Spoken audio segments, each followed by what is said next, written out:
A school campus turned into a crime scene. The shooting at a Winston-Salem high school sent a student to the hospital and parents into a frenzy. This is because of one gun.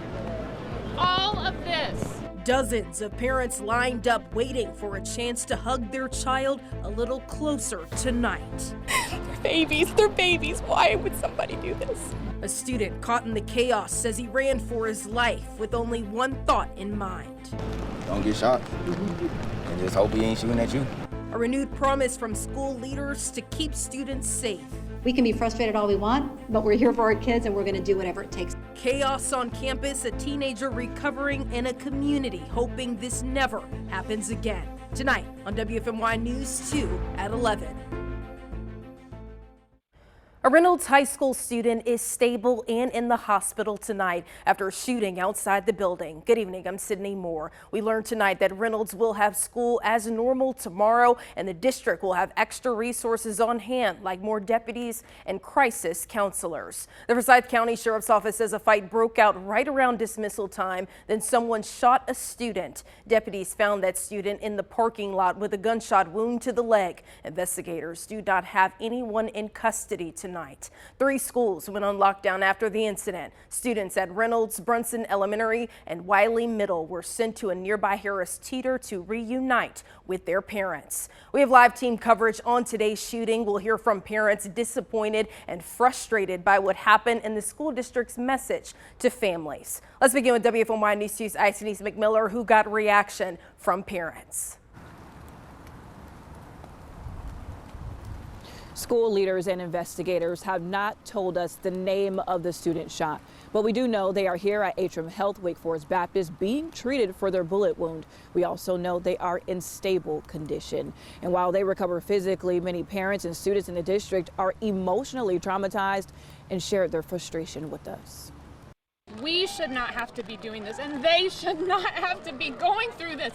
He's just supposed to get an education. Like, we're supposed to trust and drop our children off. Tearful reunions after a horror-stricken day at R.J. Reynolds High School in Winston-Salem. We just heard a gunshot, and I started running.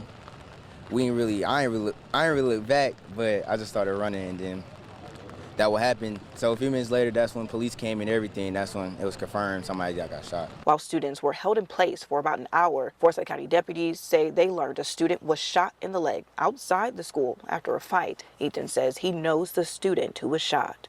I was like, dang, that's just crazy that what happened to him, because we are associates and we do see each other time to time. And when I get a chance to speak to him, because he speaks to me and I say what's up, and he's cool. He's a cool dude. Once all was clear, students from Riley and Reynolds were released to their parents at a nearby Harris Teeter. Parents stopped in the rain to take a moment to embrace their children. It took several hours to reunite every student with their parents. I'm so relieved. I just want to take him home and just hug him. This isn't something that they should have to learn how to do. They didn't go to school to become teachers to have to do this. But we're not going to let fear stop us from things. As you heard, parents are very passionate. They also tell me that they say the school district handled the situation as best they could, and they're just grateful that no lives were lost and this didn't end in a greater tragedy. All right, Denise, thank you. Let's now bring in WFMY News 2's Nixon Norman, who heard from school leaders about the plan to keep students safe. Yeah, that's right. As we've mentioned tonight, Reynolds will go back to school tomorrow. The district will have extra SROs on duty and counselors on standby for staff and students that may be struggling. Now, after an already planned board meeting tonight, Superintendent Tricia McManus addressed the shooting. She said she understands parents, students, and staff may be hesitant to attend school tomorrow, but that's why they're putting these extra measures in place. When they walk on that bus or walk out of a car into our campuses every day, or even walking down the street from our campus to get from the campus to a bus or get from the campus to practice somewhere, they should feel safe. McManus says the district has to get ahead of violence before it reaches schools. That means pouring into students early on. That is not created or fabricated. That is the truth.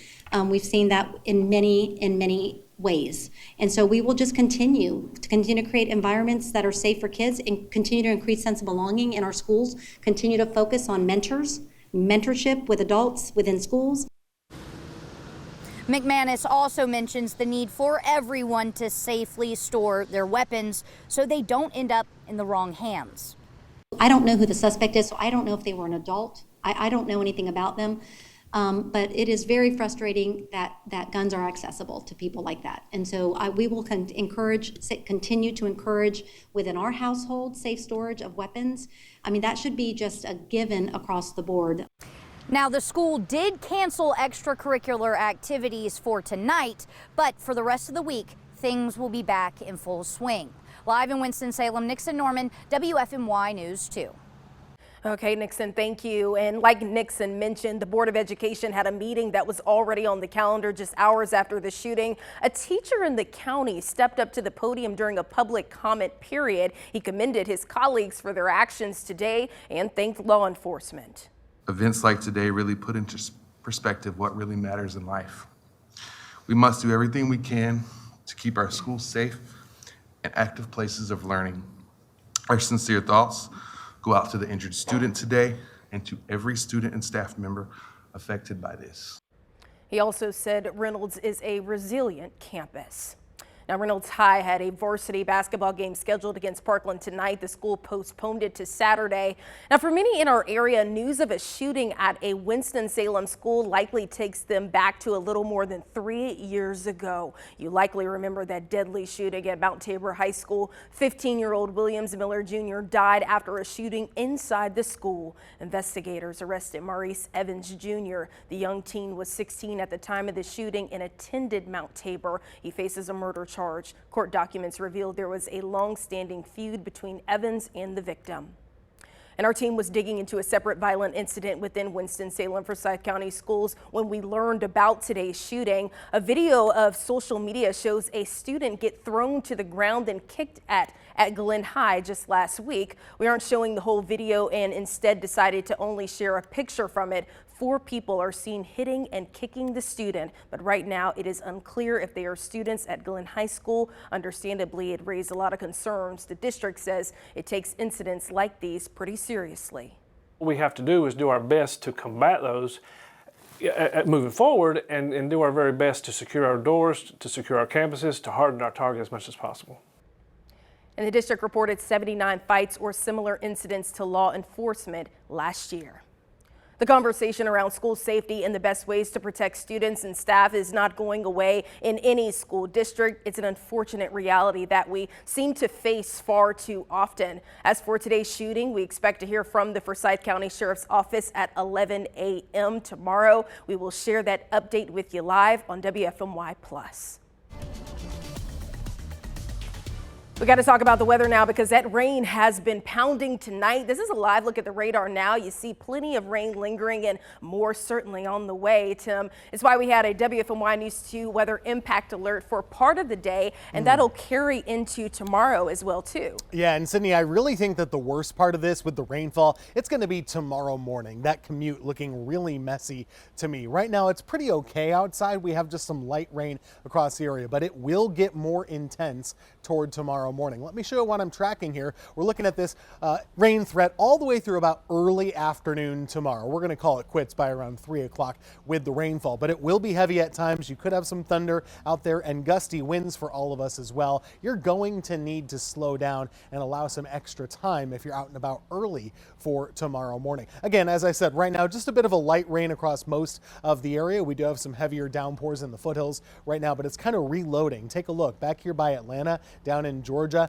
That's all headed this way, and it is eyeing the morning commute. I want to show you our Futurecast model. Take a look at what it has as we go into the early morning hours. This will be around 3 a.m. That's really heavy rainfall, and then it just gets worse. This is 6 and 7 o'clock. Some of these could have thunderstorms embedded within that, so be awake in the morning. Check the radar, check the Good Morning Show before you head out the door. They'll keep you informed about all the rainfall. This is 11 o'clock, just steady torrential rain here, and then it's all winding down by around 1, 2 and 3 o'clock in the afternoon. It will be quite gusty. We could see some wind gusts over 30 miles per hour. And then we have to talk about the temperature drop. 60s in the morning, down to the 30s by the evening. We'll have that full forecast coming up.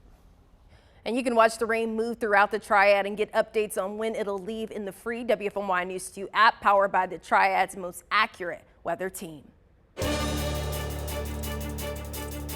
Other headlines tonight. New tonight, Graham police are searching for a woman wanted for arson. Police say Candace Coles was last seen near Huffman Mill Road and Alamance Region Medical Center yesterday. She's accused of lighting a fire at a hotel. Police say one of the units has serious damage. Call police if you see her or know where she is.